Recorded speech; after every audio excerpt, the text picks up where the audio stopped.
V6 వెలుగు వివేక్ చీకటి భాగవతం 200 కోట్లు ఎక్కడికి పోయినాయి? వివేక్ కంపెనీ నుంచి బోగస్ కంపెనీకి ధన ప్రవాహం. ఎన్నికల కోసమే వాడినట్టు ప్రచారం. పెద్దపల్లి పార్లమెంట్ లో పార్టీ కోసం వాడారా? ఒక్క అభ్యర్థికి అందిన మొత్తం ఎంత? ఆర్థిక సహకారం చేసింది అందుకేనా? కోడలికి బుద్ధి చెప్పి అత్తపోయి తెడ్డు నాకిందనేది ఓ సామెత.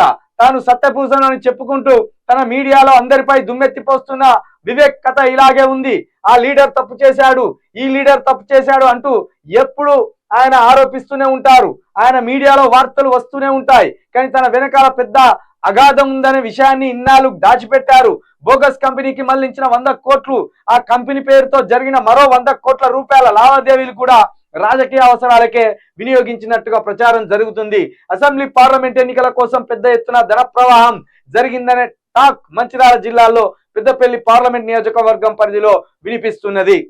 ఇది వివేక్ మీద జరుగుతున్న అతి పెద్ద కుట్ర. ఇది ఎట్లా అంటే, ఇప్పుడు మనకు ఎలక్షన్ల సమయంలో ఎందుకు కుట్ర అంటున్నంటే, వివేక్ గారు దళిత సామాజిక వర్గానికి సంబంధించిన ఒక మాల కులానికి సంబంధించిన ఒక బడా ఆర్థికవేత్త.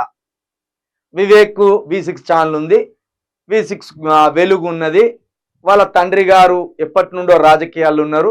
తర్వాత తను కూడా కాంగ్రెస్ ప్రభుత్వం వచ్చినాక 2004 నుండి 2009 వరకు, 2009 నుండి 2014 వరకు ఆయన కూడా ఎంపీగా ఉన్నాడు.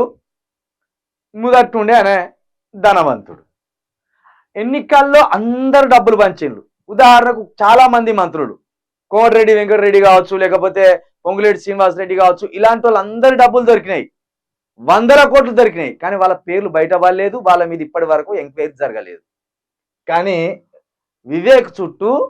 వివేక్ మెడ చుట్టూ ఒక కథ అల్లి వివేక్ అన్యాయస్తుడు, అక్రమస్తుడని ఇట్లా అందరు రాసుకొస్తాను. దానివల్ల కథ ఏంటంటే, దళితుడు కాబట్టి ఈయన మీద ఇలాంటి ఒక భయంకరమైన దాడి జరుగుతుంది. ఇది కూడా ఎవరో జరిపిస్తాను అనుకోవద్దు, మళ్ళా ప్రభుత్వంలో ఉన్న వాళ్ళు జరిపిస్తాను.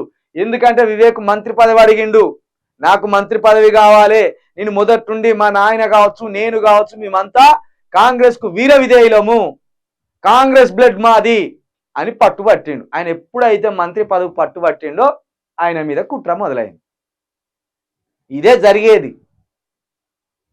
వివేక్ 200 కోట్లు అనేది ఈక కాదు, తోక కాదు. నిజంగా రాజకీయంలో 200 కోట్ల కంటే ఎక్కువ ఖర్చు పెట్టిన వాళ్ళు ఉన్నారు. రేవంత్ రెడ్డి పెట్టిండు. రేవంత్ రెడ్డి 2 చోట్ల చేసి దగ్గర 500 కోట్లు ఖర్చు పెట్టిండు టాకు. కోమటిరెడ్డి వెంకటరెడ్డి 150 కోట్లు ఖర్చు పెట్టిందని టాకు. ఇట్లా అందరూ అటు చూసుకుంటే పొంగులేటి శ్రీనివాసరెడ్డి 6గురిని గెలిపించడానికి 1000 కోట్ల రూపాయలు ఖర్చు పెట్టిందని టాకు. 6గురిని గెలిపించుకున్నాడట, అంటే 6 ఖర్చు ఆయన పెట్టుకున్నాడట. మరి వాళ్ళ అందరిది లేనిది ఓన్లీ వివేక్ గురించే రావడానికి కారణం ఏంది? బీసీల గురించి అన్న వస్తుంది, ఎస్సీల గురించి అన్న వస్తుంది, ఎస్టీల గురించి అన్న వస్తుంది. రాజకీయంగా మనం ఎప్పుడైతే మా వాట మాకు కావాలని లొల్లి పెడతామో వాని మీద వ్యభిచారం కేసు వేస్తారు, లేకపోతే దొంగతనం కేసు వేస్తారు, వాడు అక్రమార్కుడు కేసు అని ఎత్తారు. ఏదోటి ఎత్తారు, వాని మీద బట్ట కాల్చి మీద ఎత్తారు. అదే ప్రయత్నం ఇప్పుడైతే వివేక్ మీద జరుగుతుంది అనేది అర్థమవుతుంది.